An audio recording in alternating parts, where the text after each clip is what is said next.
we go.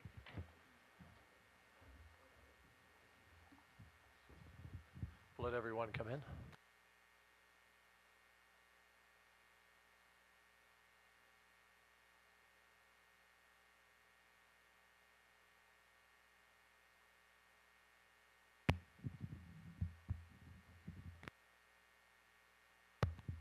Thank you for coming. It's very important the media helps get the message out everywhere we go around the state. And we know that a lot of people in this area in particularly still do not have power, and particularly down in Sargent. So some of these people won't see the message or hear the message. So those of you who are able to communicate with your family or friends, if they have cell service or in any way, you can text them or call them to share the message that we're going to talk about here a little bit. Because at this time, when you don't have power,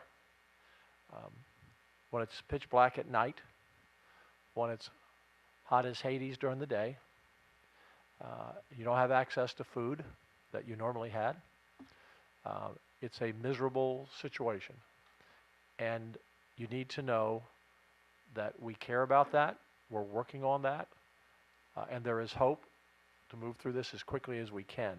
The reason I'm here, Lieutenant Governor Dan Patrick, I'm acting governor last week and this week as the governor is out of the country on a pre-planned economic mission. The reason I'm here is I told this great group of people around me, many that I've just met for the first time today, on your emergency team, your mayors, your sheriff, constables, justice of the peace, you name it, they're all here and they're really focused on you, is I want you to know in Matagorda County that you're just as important as anyone in Harris County that has 5 million people or anywhere else. Yes, you're a little ways away, but you're just as important, and we're not only not going to forget you, we're going to go out of our way to make sure we can do everything we can to provide what you need based on what the county judge and the emergency manager and others around the table that we talked to have asked for. And they've asked for a lot because there are a lot of issues. Debris, trees that you can't move, more food besides ready-to-eat meals, ice and water, setting up cooling stations. We are going to be on all of that, as well as sending you manpower so that you have security and people in Sargent have security. We're going to do everything we can to check every box they ask us to check. So that's what I'm here for as your acting governor, to make sure you know you're as important to us as anyone in the state of Texas. With that, I'm going to turn it over to the county judge next. Then I'll go to Nim Kidd, our emergency manager, and Senator Joan Huffman, who is here, and anyone in the back who would like to speak. I will try and do these short press conferences if we can, because you all have to go to work. And you're standing back there, so we're going to do it as efficiently as we can. Judge? Thank you, Governor. Senator Huffman, Chief Kidd, thank you for being here in Matagorda County right now. We appreciate you all so much. The team that's standing behind me, we couldn't do what we do out of the Emergency Operations Center in Matagorda County without these folks behind me. And I've said at some of our other briefings that if I had to spend 4 days cooped up in one room with a bunch of folks, I'm glad it's the people that are standing here behind us. We also have a lot of private sector partners and industries here in the room that we appreciate as well that have been helping us out. Matagorda County has taken we've taken a hard blow. And Chief Kidd, we appreciate your personnel, your services so much here in Matagorda County. We thank you for everything that you've done, that you continue to do, and that you'll do for us as we venture into these next few days and weeks. So I want to thank the media for being here as well, because with some ongoing communication issues, y'all are our conduit on getting vital information out to our residents here in Matagorda County. So we appreciate you doing that. So grateful to Senator Huffman's office and Representative Morrison's office as well for being ready assets and valuable resources for us as well. So other than that, Governor? Judge, I think it would be good to get this information out that you're able to share about where we are on restoring power at this point, because it looks like things are moving forward in some areas, and in other areas it's going to be slow to bring back that were really hit. There was an 8 a.m. briefing this morning in the Emergency Operations Center here for Matagorda County. We did hear updates from AEP, and they're moving along. They expect to have all of their Matagorda County clients back online by 5 o'clock tomorrow. And I believe right now they're only needing to get about 5,000 more customers up and running. So out of a total of about 18,000 households they were servicing, they're down to about the last 5,000 to get hooked up. So we also did hear from Jackson Electric Cooperative this morning as well. They service some of our hardest hit areas here in the county. That'd be the Sargent, Texas area. My understanding is they've got a total of about, I think about 15,000 units online. They've got about 7,000 of those, I believe, back up down 457. Include Van Vleck. Van Vleck is powered up, as I understand, and then back to Cedar Lane is powered up. And then that area from Cedar Lane down to the coast, down to Sargent, they have 4,000 units down there. They expect to have 1,500 of those powered back up by the end of this week.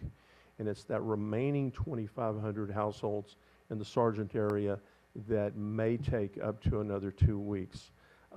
Some of those homes and properties, if not completely destroyed, are going to be badly damaged, and they have a lot of poles that they need to replace in that area. So the closer to the coast, of course, the heavier the damage and the more flooding there was.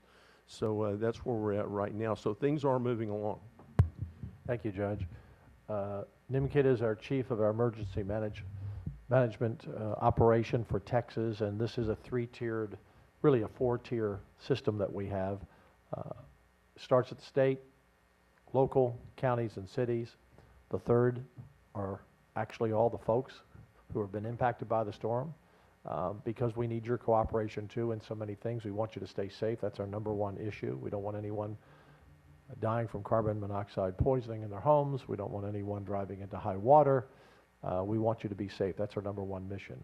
So it's three of us, you, your local elected officials, and civil servants who work for you, and then the state level to be there for everything you need that you don't have and can't do. Like, you know, the sheriff told us he needs more manpower. We're going to send state troopers. Amanda said a lot of heavy trees that you can't lift, and we're going to focus on that. I think she said about 100 trees maybe in the area that you all just don't have the capability of doing, and that will take some time, but we're on all of it. And so we then turn to our fourth partner, and that's the federal partners with FEMA, and Tony is here from FEMA. We've worked with Tony many times. Tony, where are you? Behind me. Behind me, okay. Right there, thank you. And we go to them for help as well, and also help to reimburse the expenses of cities and counties and the state, because it will be a significant amount of money spent, and we appreciate their help later on when they start paying their invoices and help our cities and counties. With that, let me turn it over to Nim Kidd. Nim, if you want to go through your list and whatever you'd like to talk about. Thank you, Governor.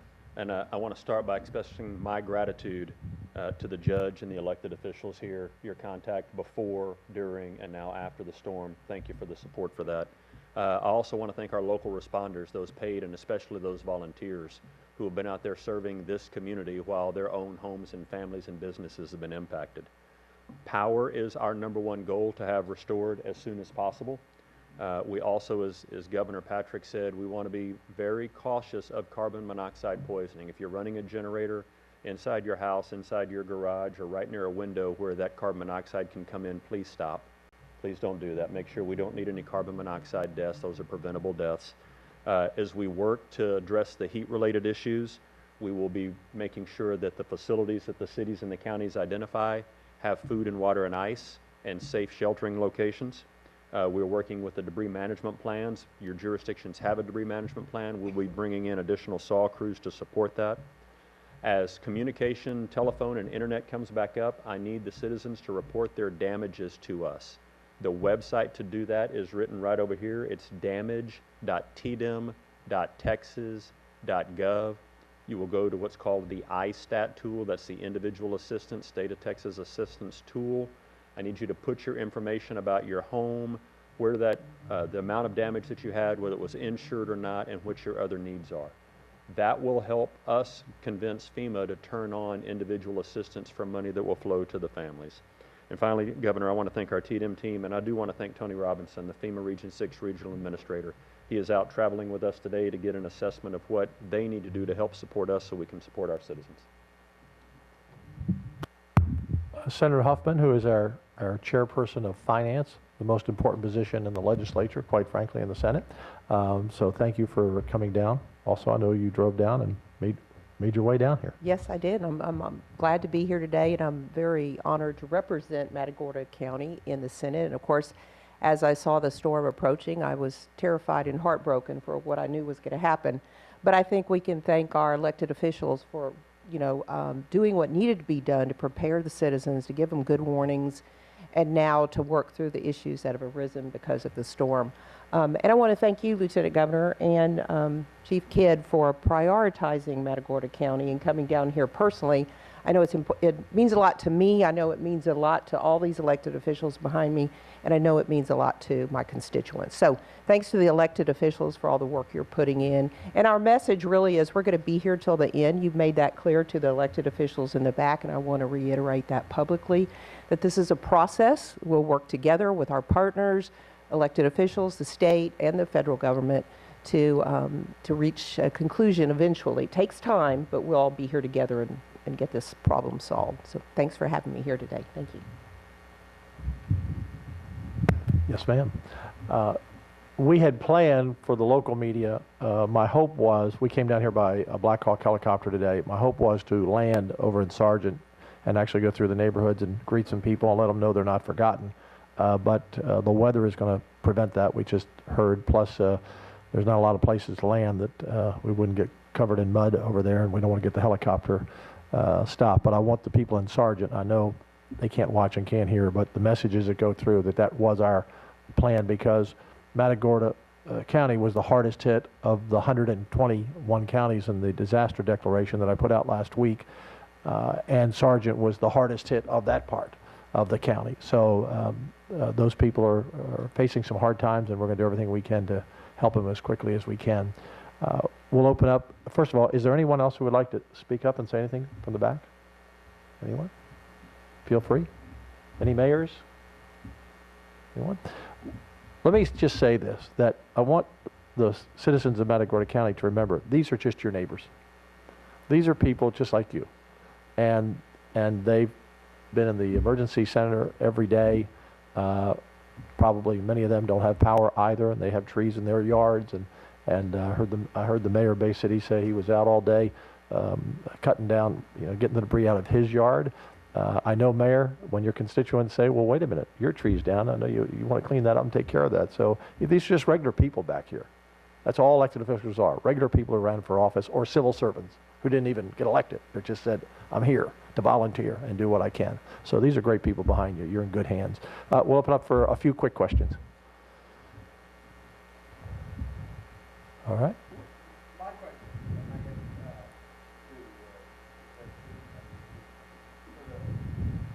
county residents, I know like city residents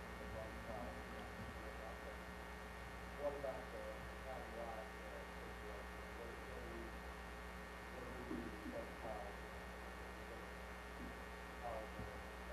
situation? We were just discussing it. Did someone want to? Oh, okay, go ahead. Sorry.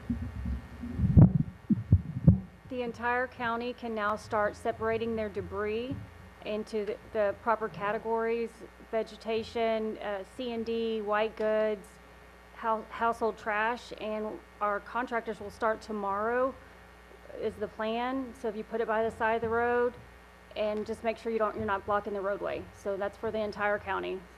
Both cities and the entire county. We'll start picking it up as soon as we can.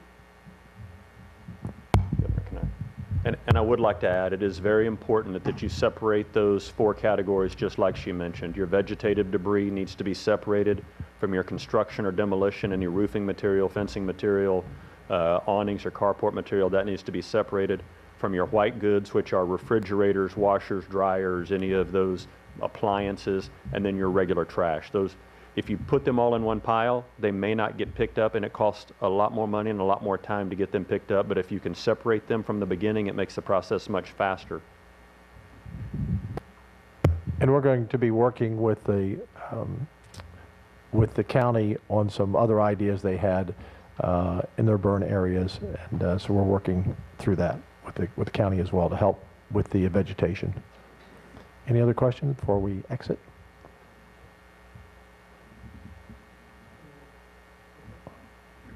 Yes, sir. I have a full question from KHOU in Houston. Yes, sir. Do you know which hospitals are sending patients to NRG? I'll let Nim answer that. When we were in Houston yesterday, we were informed that the hospitals were backed up because they weren't able to discharge many patients to homes that didn't have power. So that backed up the whole system. In fact, we had a police officer who was shot in the leg, and when the mayor went down to see him the next day, he still didn't have a room. That's how urgent it was. So NIM immediately issued an order for 25 ambulances to go down and help, and we are setting up an NRG hospital that will eventually get to 250 beds.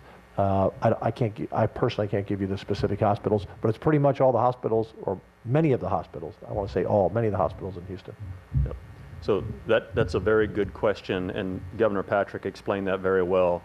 City of Houston told us they had an ambulance shortage because all of their ambulances were in the emergency department waiting to offload patients. Some of them had been sitting there for 3+ hours.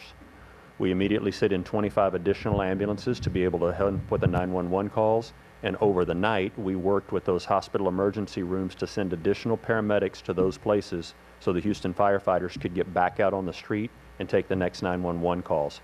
As we're opening up this field medical hospital, it will be a decision between the hospital, the physician, and the patient of which one of those patients gets transferred to this step-down facility. It could be any of the hospitals in the CETRAC region that do that, and as of yesterday, there were about 29 of those hospitals that were on the internal disaster. So they could be coming from anywhere. It will depend on the physician and the patient sending and receiving physicians to make sure that those patients get to the right place. One last question. And the decision not to send patients home without power, is that a state law or is that up to the hospital? Up to the hospital. That is up to the physician, the hospital, and the family. I mean, listen, it's in the patient's best interest not to send them to a place that doesn't have power, that they can't keep their medications refrigerated. So that's why we provided this additional facility to be able to ease the burden on those hospitals right now that are overcrowded. Thank you very much. Yes, ma'am.